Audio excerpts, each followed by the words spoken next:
And I find that people who are really adept, really skilled at coaching operate from that moving towards. They're Absolutely. able to work with people who are in the place of moving away from. This is what I have, this is what I don't want, and bring them to more of a moving towards mentality. Yeah. And that's kind of a journey all on its own. And I really hear that, and I really feel that from you as you're describing how you're operating. It's solution focused. It's solution based. It's like, okay, Yes. here we have a challenge. We understand the challenge, right?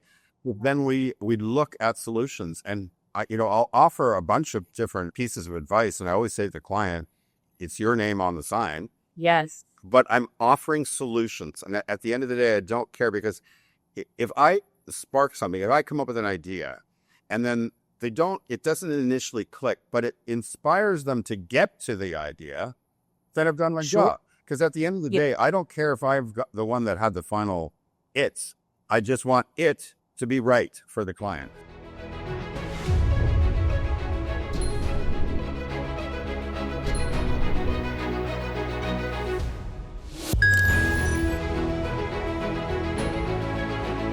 Hi, everybody. Welcome to our podcast today. My name is Krista Garren. I am the head of business development, which encompasses all things sales, partnerships, and marketing here at Cactus AI. So glad to have you with us today.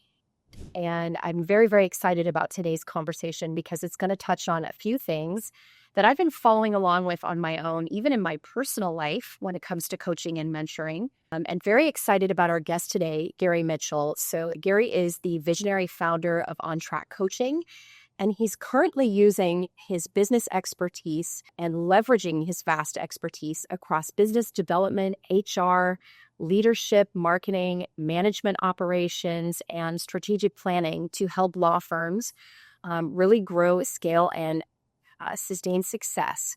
So I'd like to turn it over to you, Gary, for a second, just to hop in and give us just a little bit more of a deep dive on who you are. And let's start with this wonderful icebreaker of actually how you got started in what you're doing. It's a really unique story, because not too many people that get into legal marketing or legal management started out that way. I've always been heavily involved in politics, and I actually ran for Parliament, which in the US would be the equivalent of the House of Representatives. And thankfully, I lost. I always say thankfully, because I'm having way more fun now working with professionals. The following election, I found myself coaching a candidate for the nomination, which would be like your primaries. And then he won the nomination. He wanted me to be his campaign manager, and I really didn't want that. But I ended up coaching him. And his best friend, a former lawyer, suggested through the campaign, he goes, Gary, you have a unique ability to work with highly intellectual people, and they really need your help with the soft skills, business development, leadership management. And after I picked my job off the floor, like thinking, what? Law firms, lawyers need help? I mean, they've been around forever. I did a bunch of research and a whole bunch of things. Serendipity played a role, and that was 20 years ago.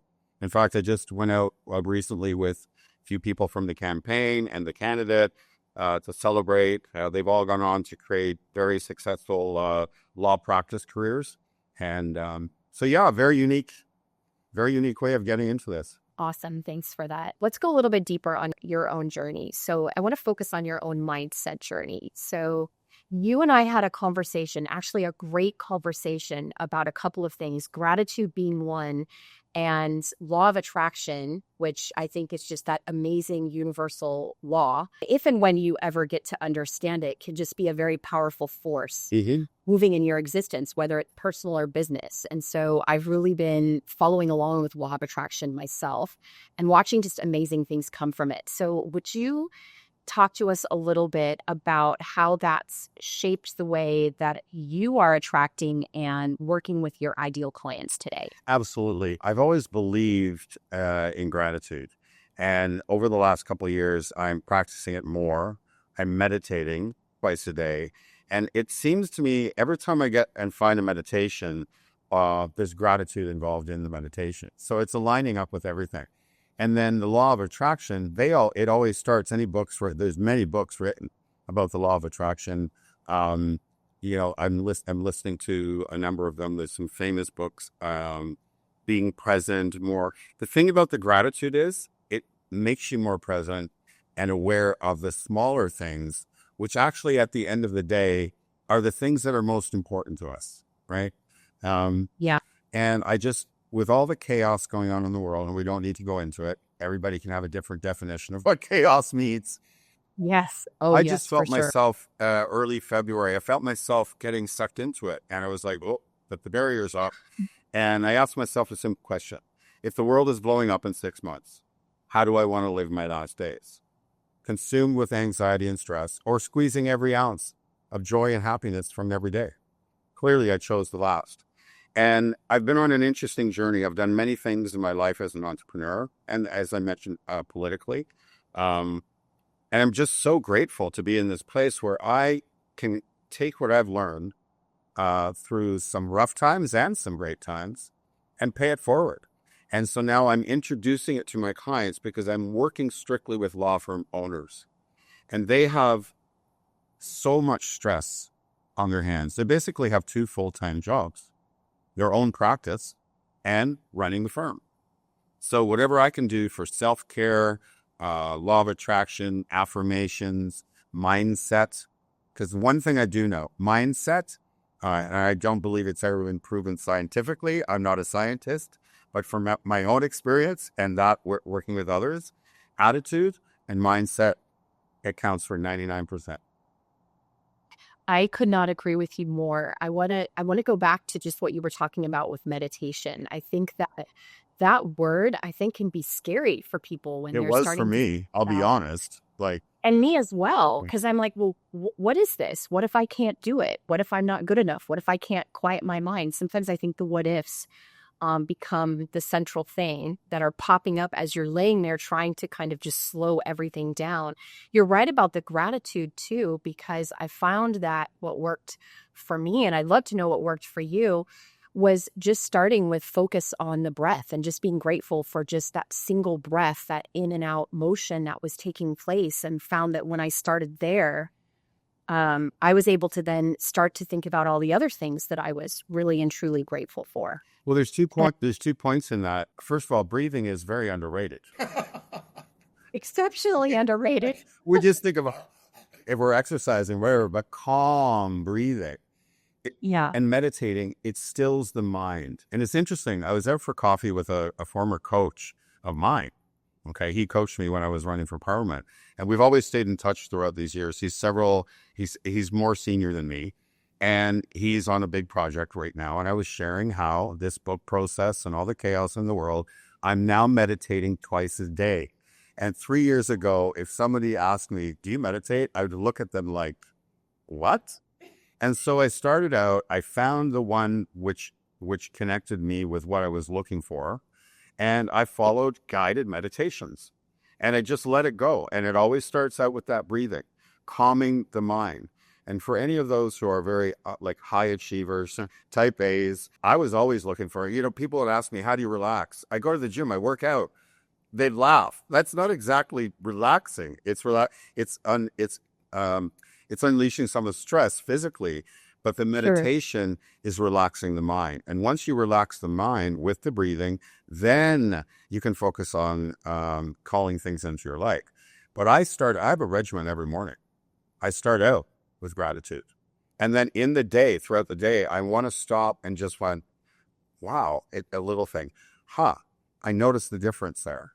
I noticed how I reacted differently, or how someone reacted to being differently. And so now I do have my morning regime, but then I try to be present and be practicing gratitude all the time. Some of the places I've traveled around the world, people have nothing like what we would consider a value in the North American part of part of America, but they're happy. It's because they're always in gratitude. Their health, their home, as humble as it may be, their family, their friends, having food on the table. And I kind of have absorbed a little bit of that. I love going to those places for that culture. And, I just find that this works, and it supports having a positive frame of mind, right? And these professionals are up against so many challenges that I have come to realize, early on, it was just about business development and bringing in more clients. And then I realized, wait a minute, you're not organized with your time. So we have to practice management and all of that. And then post-COVID, as I wrote in my last book, The Growing a Law Practice During COVID-19, I added the whole mindset and self-care segment. And since then, I've been personally working on it more, sharing it with clients and developing more content in that area because I realize how important it is. I think too, so you've mentioned the word routine, and I think that that's super, super key. Like I get up in the morning and I try to keep my thoughts very, very general while I'm just getting ready for the day in order to practice getting a good momentum going. So I think when you start that journey on law of attraction, then you start to learn about momentums and that at all times there is this energetic stream, this momentum that's carrying you, and it's either positive or negative, and which stream are you floating your boat on, and are you going upstream or downstream with it? So I keep it general. And then when I get in the car, I have a little bit of a drive to get to and from work every day. I do a lot of listening and sort of find my Zen state in the car. I used to listen to a lot of music, and now I find myself listening to information and learning and really going into this journey.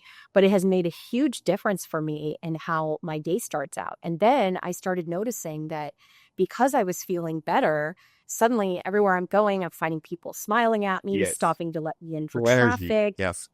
Yeah, the whole energy, the whole feeling of it is different. And then you find yourself like, well, wow, you're thinking, well, I'm contributing to that. And that feels good. And then you want to do that more. And then you realize the more you're focused on finding that good feeling place, the better everything seems to go off around you. I mean, I think we've all had that day where one thing goes wrong and then another and another and another. And most people don't realize that's a momentum. That's law of attraction. And it's not helping you in that case.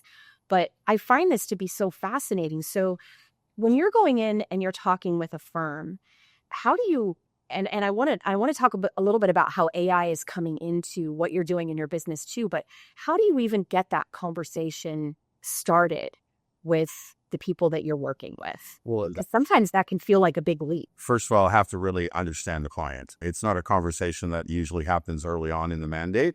I got to read. But what happens, like, clients basically self-choose, okay? So when they figure out who I'm about, what I've done, what I can do to help them, they choose me. I'm not chasing after them, they choose me. And Right. I'm always really down to earth and frank in all of my mandates, and never, lawyers have common traits, but there's never one that's exactly the same as another, right? So I may move this section of mindset and meditation and all that more with one client over another.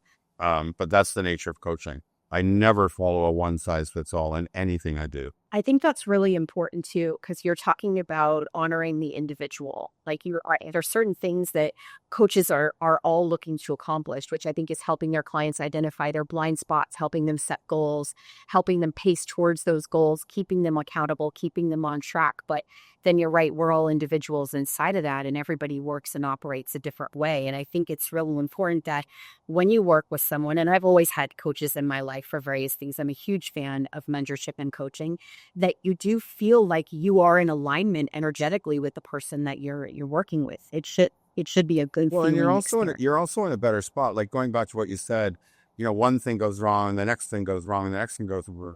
So now what happens when I'm having a day like that, and I still have days like that, is basically I stop and I laugh. Yes. Oh my gosh, I do the same thing. You're like, oh, I know what's going on here. Okay. I stop.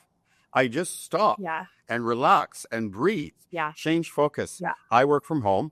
So I've often developed many tips for a mind rest, right? Water the plants, meal prep. I love to cook and I love to eat healthy. So I always want to have healthy, quick, right? So I basically recognize, okay, the flow is not working right now. The previous me, many years ago, would have continued to try to push the boulder up the hill. And I find lawyers do that. It's like they feel they have to. They're not good if they're not working at it all the time, right? And so this is a big mindset shift. I work with them is to understand you are better when, right? When you start your morning off routine and you're mentally positive, you're going to be, you're much far able to deflect some negative thing because there's stuff going to come at us every day. That is life and business, right? It's not like, oh, this is some magical ride and we're going to all be like perfect. And no, there's an expression I love. Life happens. um, Yes, it there's does. also a crude version of it, but I won't say that. And it's never going to stop happening. But the only, I'm going to tell you something personally. Back in February, I already said it, that mind shift. Am I going to like worry and being anxious, or I'm going to squeeze every ounce of joy out of this? And it really was, I mean, I've always been a positive person, but for me, it was a realignment. And now there's some things I'm very careful with watching the news. I'm very careful about the people I hang around with. Yes. I'm very careful, like you were saying about listening to stuff in your car. I love music, but when I'm relaxing, I'm also listening to audiobooks that are, Yeah. I'm relaxing, so I'm absorbing the information. And of course it's work related, but I don't feel stressed because it's a chill time. It's not quite meditating, but whatever we can do to keep that positive frame of mind, and it'll be different for different people. Part of it's exercise. Exercise is very, very big for me, right? I was Yeah. on a call with a client the other day, and first thing I asked is, did you get out for a run this morning? He said, no, but I was on the treadmill. I said, okay, because I just want to make sure that you don't let that fall by the wayside, because that's a red line for me. If I'm getting into a situation or a routine where I'm unable to exercise, those are warning signs, because like meditation and gratitude, those are parts of it. But then exercise for me, and that's different for everybody. Yoga, running, tennis. I mean, there's a whole bunch of things that people can do, right? It's about finding what works for you, right? Absolutely. I think too, and you tell me if this was your experience, but it kind of went from something that I felt I was following to something that I felt like I was just living and breathing.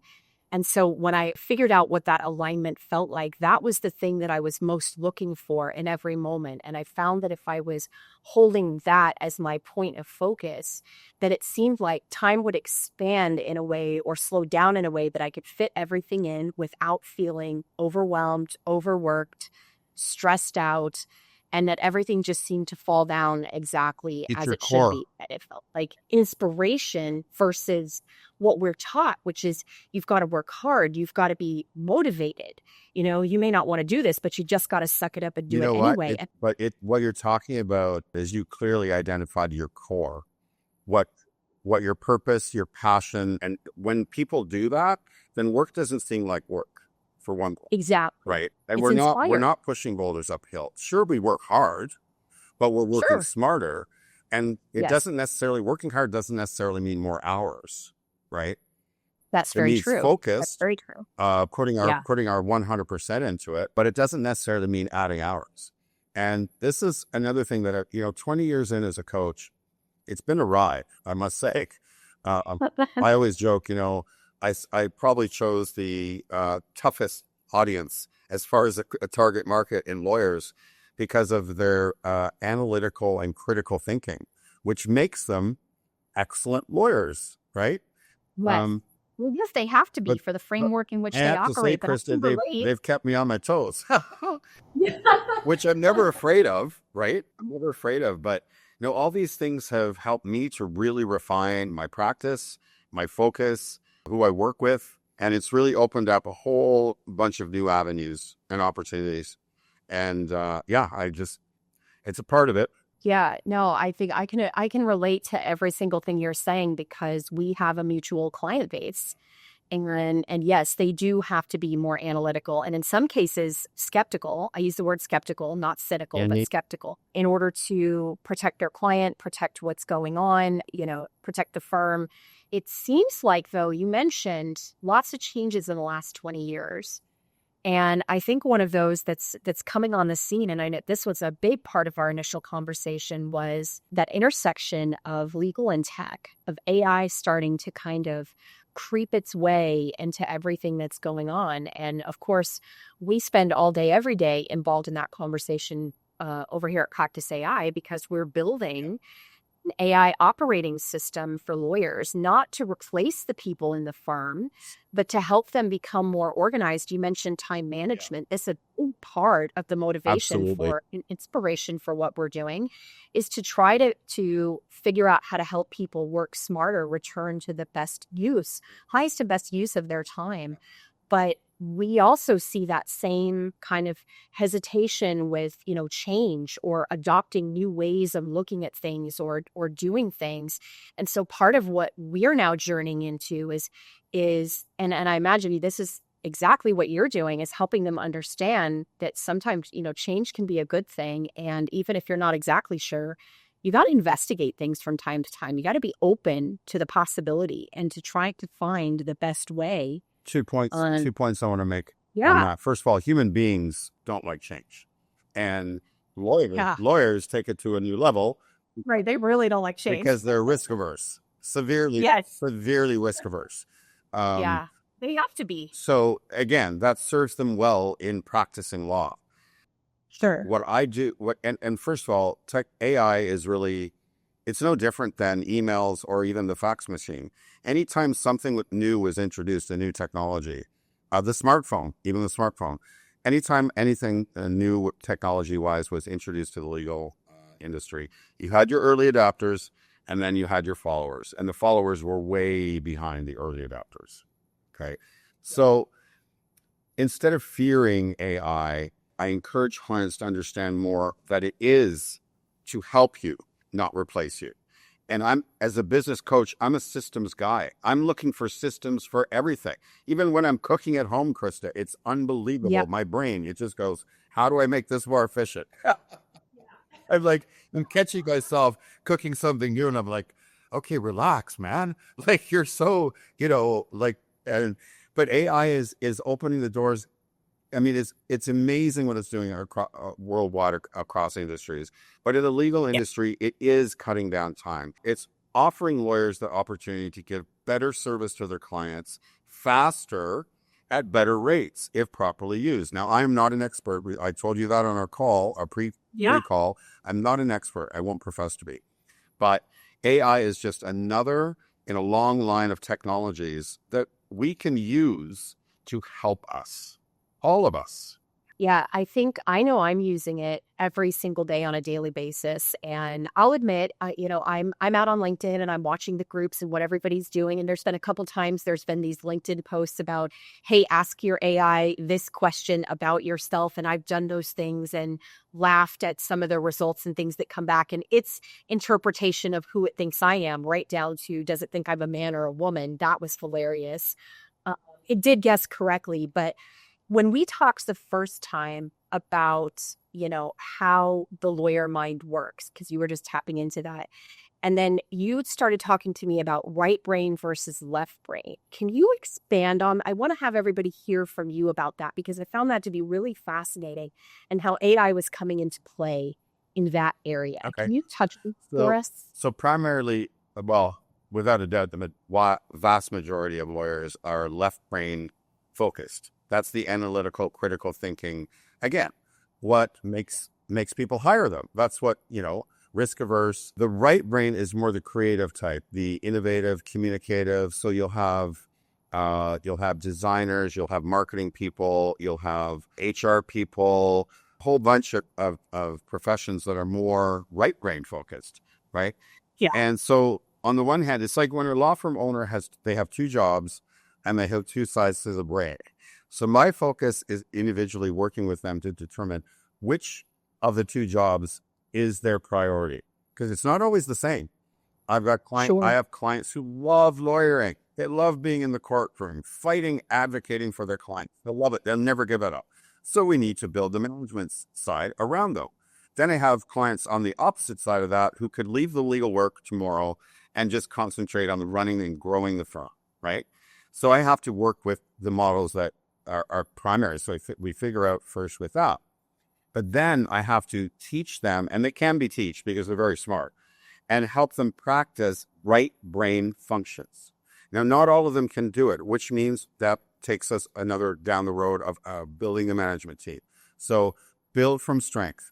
Whatever your strength is as the law firm owner, your priority strength, your core, like we were talking just earlier in the conversation. I know what my core is, and I get rid of everything else, because people are doing it better than me. And it's the same with the lawyers. They're trying to do everything on their own, and they can't do it. No one can, right? AI is just like personally, I use it for editing articles, editing marketing materials.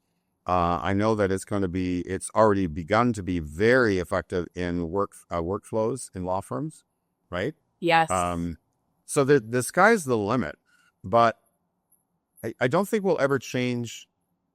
We're never going to change the personality traits of lawyers. Okay. We are who we are. And there's a reason why we are who we are, which I won't get into because I'm not a psychologist. I've just been observing these for 20 years. And with patterns that come up, right? So basically how I do that is by teaching them new habits. You brought that up before, routines, habits. Okay. It's all about habits. We do everything on habit, right? And so it generally takes about 3 months to form a new habit, get rid of old, bad, not serving us well habits, whatever those are, and replace them with good, efficient, more productive habits. So it's a practical approach, right? I'm not fluffy in the air. Oh, just meditate and call into life what you're going to do, and it's all going to work out. I use that side for certain clients. I use it for myself. And then I get into the nitty gritty of, okay, how do I move this person from here to here without them resisting or pushing back? It's a delicate balance. I love the challenge. I can't tell you how much I love the challenge. Yeah, it's fascinating. That's why I jump out of bed in the morning ready to start. But I don't start my workday until I do my personal stuff first. I don't even look at an email. Not one. Yeah. Well, I think the biggest epiphany that I think this study of law of attraction brought me was, you're right, there is an action part of it. Most people get hung up thinking it's just, well, I'm just thinking about what I want and everything aligns. No, there is the two components, but the first part is the emotional journey. And then when you feel that alignment and that inspiration, then you take action. Absolutely. And then it doesn't feel like you're pushing the boulder up the hill. And I think you touched on that a couple of times, that lawyers feel like they're pushing this boulder up the hill. We've got to work hard. We're taught that from, Yes. when we're really talking. They've been conditioned. They've been conditioned their entire lives. Yes. And cool. Yeah, exactly. And it doesn't have to be that way. And I was just very fascinated when we talked the first time about how you're bringing this into your life and then how you're bringing this to your clients, because I think that's the other side of it, is once you start practicing this for yourself, that it kind of just oozes and leaks out into the environment around you, which is good for everything. Yes, it is. But, and I know that this has had an impact on, how you are working on your next book. Yeah. Well, and I know that there's been parts of that, and then in combination with AI. So can you talk a little bit about how those two things are coming together with respect to your next book? It's a funny story. For background, I've had 3 published books with LexisNexis and Carswell, and I would do about 3 rounds of editing myself before I would turn it over to the editor at the publisher. Just because I'm on that side, I'm really like a lawyer. And so this time around, I thought, 4th book, and I thought, I've been using AI with articles, editing articles. So I thought, I'm going to use AI for the editing part, not the writing part. So I sent the manuscript to a former client in Toronto because I asked him to write the foreword, and he wanted a copy. I said, it's not complete yet. So I sent it. It was just in chapter form, separate chapters. By the end of the day, I kid you not, this guy's growing. He's like one of the fastest growing law firms in Toronto and Canada. He's won awards. Attributes part of that to me. I'm grateful that I had a part in that. Anyway, he sends me back the entire manuscript, filtered through his own AI program that he's developed for himself. It's in beta format. And I'm like, whoa. And so I go through it. And then when I go through the next round of editing, I have 2 other compete. So there's that I'm working from now. Is AI generated, edited, process 1. I have to go through line by line, accept or dismiss, right? And then I have 2 other competing AI programs. Literally, they're competing against each other. So this was a unique experience because editing is really high level concentration to begin with.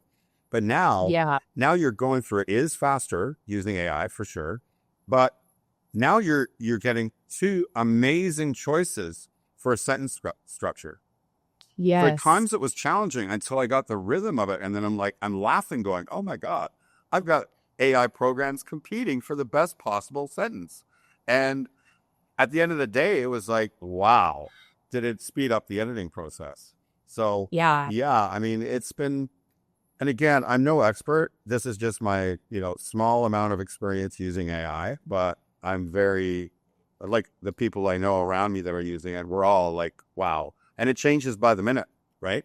It's not just by the day. It's improving by the minute because this thing about artificial intelligence, every time it does something for one person, it learns and it goes back in. And it's almost like Google over the years, right? Google, search this, search that.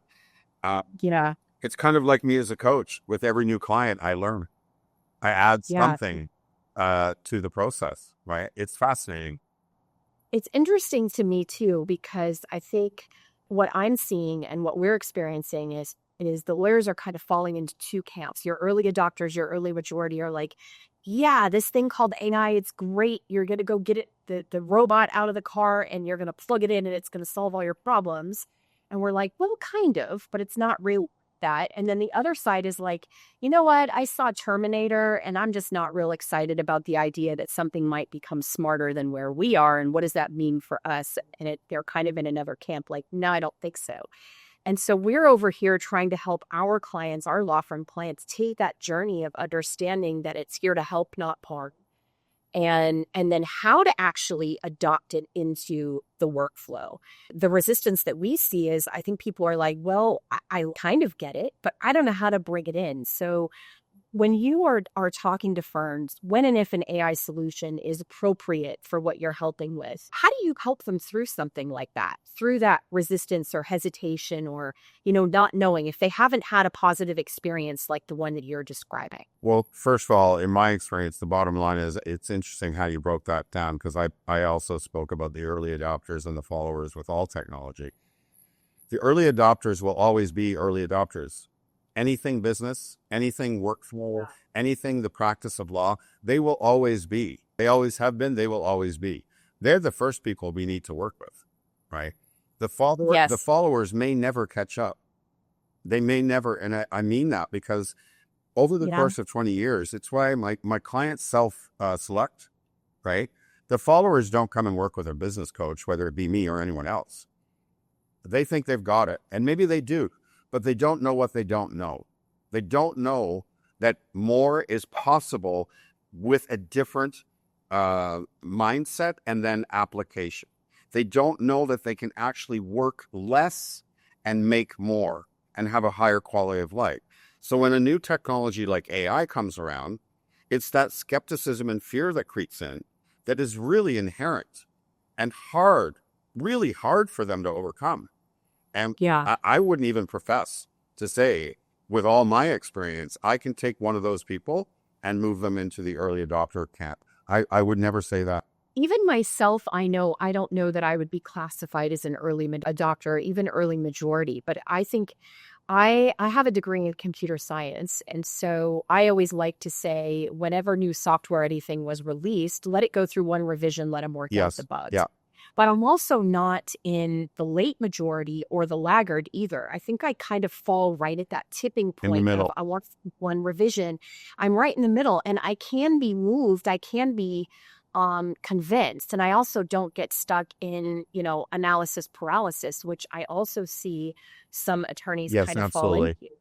Right? Where they just keep reviewing, but never actually pulling the triggers. So I think comes down to that. In the book, I highlight the characteristics. That's perfectionist syndrome, right? That's why they're constantly reviewing. They don't want to let it go. They want it to be perfect. So in those cases, I also help them understand because I am a recovering perfectionist myself.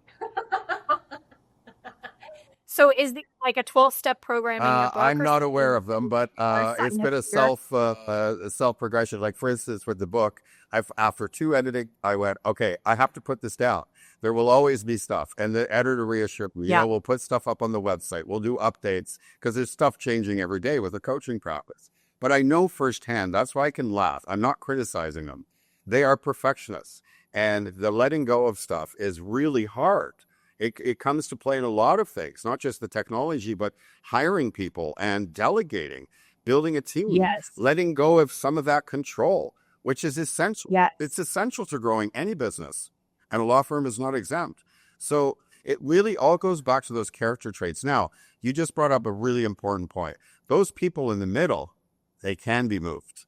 I was only talking about like at the very end of the spectrum, so risk averse, almost Yeah. paralyzed with analysis and fear, too afraid, watching too much media about, oh my God, robots are going to rule the world and blah, blah, blah. And just showing them practical applications of what it could mean, not only for their practice, but their life. The savings of time, the savings of effort, the savings of stress, right? And, kind of positioning it as, think of this as your assistant. It's not replacing you, but how would you use this program as an assistant in your work, right? And just this is what I do. I bring something that may seem ethereal and, pie in the sky, and I try to break it down as practical as I can and apply it in a real life, real business, day-to-day application. Demonstrate and say, well, what about this? What do you think? How do you think that might improve, right? And they think about it because, again, they're smart, and they're like, oh, okay. So it's helping them to see a different view of something, not going in to change their minds, like arguing in a courtroom. Right. But I often say, don't be your own opposing counsel. You know what? That's a really good point. So I have a mentor who I think has really helped me in some areas just experience profound change in my own life. And he said people kind of operate on two channels, and you'll hear it when they talk, and in how they express what feels good to them. One is moving away from. So in other words, they sort of navigate by saying, okay, this could happen over here. This could happen over there. I don't want anything to do with that. So what decisions do I need to make to move away from that coming about? And the other is moving towards. And I find that people who are really adept, really skilled at coaching operate from that moving towards. Absolutely. They're able to work with people who are in the place of moving away from. This is what I have. This is what I don't want. And bring them to more of a moving towards mentality. Yep. And that's kind of a journey all on its own. And I really hear that, and I really feel that from you as you're describing how you're operating. It's solution focused. It's solution based. It's like, okay, here we have a challenge. We understand the challenge, right? Then we look at solutions, and I'll offer a bunch of different pieces of advice. And I always say to the client, it's your name on the sign. Yes. But I'm offering solutions. And at the end of the day, I don't care, because if I spark something, if I come up with an idea, and then it doesn't initially click, but it inspires them to get to the idea, then I've done my job. Because at the end of the day, I don't care if I've got the one that had the final I just want it to be right for the client. So it's very, you say it right. It's forward thinking. That's also psychologically much more positive for people. Moving towards something, right, is motivating. Being stuck in the where I am at and why I'm here, and it hasn't worked for 20 years, that's negative. And I don't think it helps you either when you're constantly. And so, you touched on something. You said you're really paying attention you're being careful about how much news you watch. And that really sticks with me. I always know I'm on the right track with somebody when I hear something like that, because I do the same thing. And it's not because I don't care what's happening in the world. I do care. But I also know that there's this very small spectrum of things that I can actually influence. But the most important thing is what I'm putting out there for other people. And I find that when people begin to realize the best way that they can impact and influence others is by coming from a moving towards place within themselves, well, that just brings excellence to everything else they do, and it touches everyone else that comes into contact with it. And then you find yourself not wanting to focus on what is, but really thinking about what you want to create. Absolutely. And I think it's then inspiration takes place, and then the cooperating components line up. But I think sometimes the hardest thing for people is to take a breath and to stop noticing what's happening around them. Well, you know what? By now you probably picked up, I'm a fan of humor. I use it in my practice. I use it when I'm speaking. So here's how I would sum it up. With everything going on in the world, can you see the space between my index finger and my thumb? There is no space. That's the tiny bit of the same particle that I actually have control over. And that's what I focus 100% on. And then I teach my clients to do the same thing. And it's lifting hundreds of pounds of weight off the shoulders, right? We Oh, for cannot sure. change the big stuff.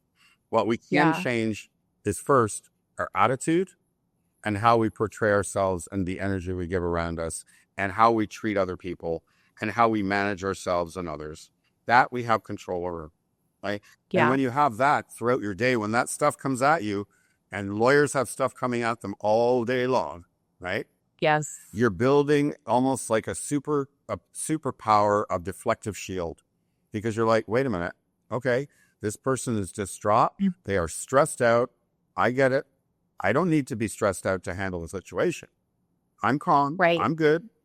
I can do this, but without absorbing it, without taking on that Nice. energy, right? Yes. And I can see that now. Like I will be like super overly sensitive to something negative or drama or, it's just like, okay, I have empathy. I'll never stop having empathy, but it's this really being clear.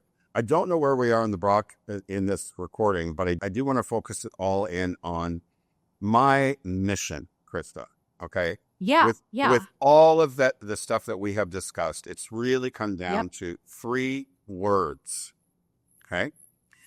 Okay. And, not or. And, Yes. not or. Yes. I like that. And that is talking about, yes, you can have a very lucrative, successful career building a law firm, and you can have an amazing life.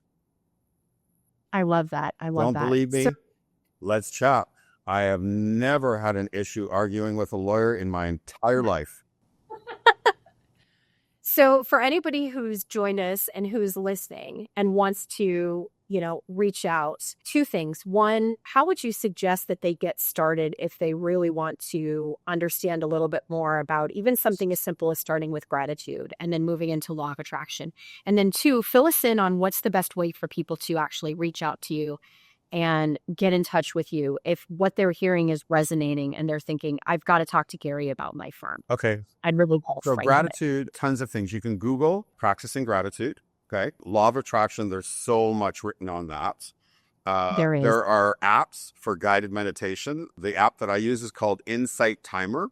There's a free and a paid version of it. Outstanding. And you can choose a number of different meditations based on where you are and what you're looking for. Yeah, there's so much available out there on it. By the way, my book is going to have a full chapter on mindset and a full chapter on self-care. And it's early on at the beginning before I get into anything business, because I do believe profoundly that it's foundation. Okay. When is your book coming out, Gary? Tell us. I just agreed with the publisher yesterday, so I am not sure what the final date of that will be. I've taken it really slow with choosing the right publisher, and I believe I have. And so that just happened yesterday. We still have to sign the contracts. My side of it's done. I turn over the content to them, but I'll reiterate, the theme of the book will be and, not or. And that is my mission. So if people would like to reach out, my website is ontraccoach.com. No K, just a double C, ontraccoach.com. And I do offer a complimentary chat, a call, consultation, strategy call, whatever you want to call it. No sales pitch. We'll talk about where you are, where you want to get to, my philosophy, the way I work, so you can get a feel of, do I want to work with this guy? Yeah. Or not.